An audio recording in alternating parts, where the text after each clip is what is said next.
भाजपचे मुख्य प्रवक्ते नवनाथ बन यांनी संजय राऊतांच्या आरोपांना प्रत्युत्तर दिले।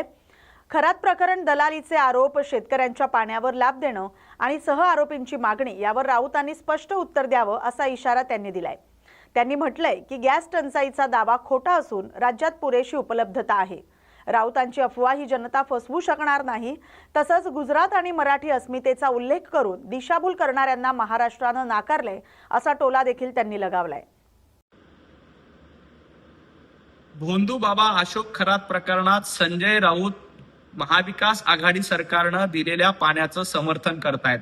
माझा संजय राऊत यांना सवाल आहे, या अशोक खरातकरनं संजय राऊत यांनी किती रुपयाची दलाली केली? जे पाणी शेतकऱ्यांना द्यायला पाहिजे होतं, दुष्काळग्रस्तांना द्यायला पाहिजे होतं, ते पाणी महाविकास आघाडी सरकारनं या भोंदू बाबा खरातला दिलं आणि दुर्दैवानं संजय राऊत त्याचं समर्थन करतात। संजय राऊत, तुम्ही नाशिकचे संपर्क प्रमुख होतात, या काळात तुमचा आणि खरातचा संपर्क आला का?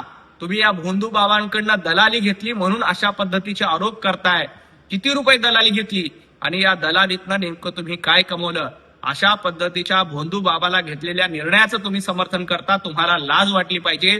आणि जी दलाली घेतली, या दलालीतनं नेमकं काय केलं याचं उत्तर जनाब संजय राऊत यांनी महाराष्ट्राला दिलं पाहिजे। अशोक खरात प्रकरणामध्ये वेगवेगळ्या लोकांना सह आरोपी करा अशी मागणी संजय राऊत करतात। संजय राऊत हाच न्याय लावायचा असेल तर मिलिंद नार्वेकर आणि तत्कालीन मुख्यमंत्री उद्धवजी ठाकरे यांनी भोंदू बाबासाठी पायघड्या घातल्या होत्या। मग मिलिंद नार्वेकर आणि उद्धवजी ठाकरे यांना सह आरोपी करायचं का याचं उत्तर द्या। या भोंदू बाबा प्रकरणात सविस्तर चौकशी करण्याचं काम राज्य सरकारच्या वतीनं केलं जात आहे। कुणालाही पाठीशी राज्य सरकार घालत नाही, तरीही तुम्ही याला आरोपी करा, त्याला सह आरोपी करा अशी मागणी करतायत। मग हाच न्याय लावायचा असेल तर उद्धवजी ठाकरे, मिलिंद नार्वेकर आणि भोंदू बाबाला पाणी देण्यासाठी दबाव टाकणारे स्वतः संजय राऊत यांना या प्रकरणामध्ये सह आरोपी करून त्याची चौकशी करायची का याचं उत्तर आधी दिलं पाहिजे।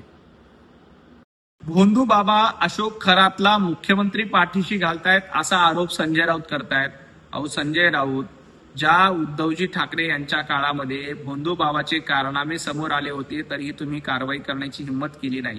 उलट देवेंद्रजी फडणवीस यांच्याकडे हे सगळं प्रकरण आल्यानंतर त्यांनी अतिशय गांभीर्याने हाताळलं आणि या प्रकरणामध्ये तपास करून कारवाई करण्याचे आदेश दिले।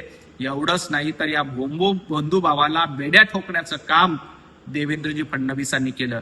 या संपूर्ण प्रकरणाची SIT चौकशी सुरू आहे आणि अतिशय गांभीर्याने हे प्रकरण हाताळलं जात आहे। देवाभाऊ मुख्यमंत्री आहेत म्हणूनच या भोंदू बाबाचा पर्दाफाश झाला, अन्यथा महाविकास आघाडीच्या काळामध्ये तुम्ही अनेक गुन्हेगारांना पाठीशी घातलंय, हे महाराष्ट्राने बघितलंय।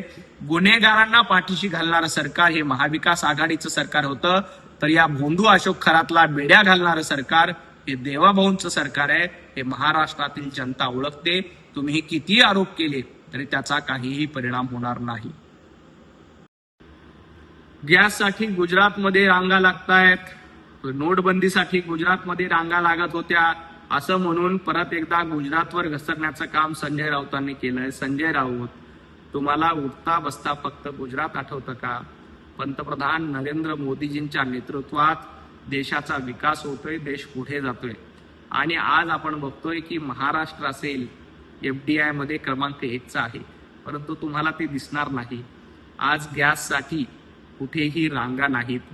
25 दिवसामध्ये आणि ग्रामीण भागामध्ये 35 दिवसामध्ये गॅस बुकिंग मिळतं, तरीही तुम्ही अफवा पसरवण्याचं काम करतायत। आणि मध्ये मध्ये गुजरातचं नाव घेतलं की तुम्हाला वाटतं आपली मराठी अस्मिता जागी होईल, परंतु इथल्या मराठी माणसानं तुम्हाला नाकारलंय, तुमच्या पक्षाला नाकारलंय।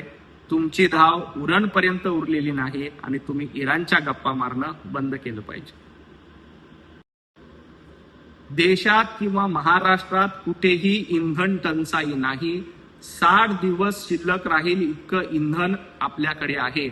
महाराष्ट्रात देखील गॅसची टंचाई नाही, उलट बुकिंग केल्यानंतर 25 दिवसामध्ये गॅस सिलेंडर मिळतं, तरीही संजय राऊत अफवा पसरवण्याचं काम करतायत। संजय राऊतांना इतकंच सांगायचंय की तुम्ही कितीही अफवा पसरवल्या तरी जनता त्याच्यावर विश्वास ठेवणार नाही।